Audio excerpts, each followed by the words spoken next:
నీ ఇంకా ఇల్లు కొనలేదారా? పట్నం పోయి గిన్నెండ్లాయే పాయికం ఏం చేస్తున్నావేంది? ఏ వానికేంద్రా, ఏ నవ్వు కాడ ఫ్లాట్ కొనేసే ఉంటాడు గాని మనకు చెప్తాడు. అబ్బా జర్రంతా ఆగితే అయిపోవురా, 70 లక్షలు పెట్టుకుంటే ఏం పెరగకపాయే. హౌ కాక ఫ్లాట్లు అమ్ముతున్నావట, ఎంత చెప్తున్నావే?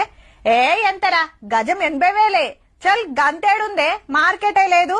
అయితేంద్రో అడ్డికి పావుషేర్ అమ్ముకోవాలనా ఎట్లా అని ఆన్నో ఇన్నో అంటుంటే ఇంటుంటాం. ఆ మార్కెట్ డల్ ఉంది, రేట్లు దిగుతాయి, అగ్గల దొరుకుతాయని ఆశపడేరు. నిరుడుకు ఇప్పటికి 10వ పార్కు వెరుగుడే గాని ఏడ ఏకాన దగ్గలే.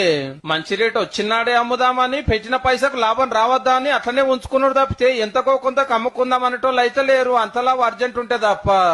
అదేందో గాని రియల్ ఎస్టేట్ లేదు లేదు అనుకుంటేనే సిటీ శివాలరా ఎటు చూసినా మొగులు దాకే టవర్లు లేపుతున్నారు, విల్లాలు గడుతున్నారు, ఇల్లు రెడీ అవుతున్నాయి.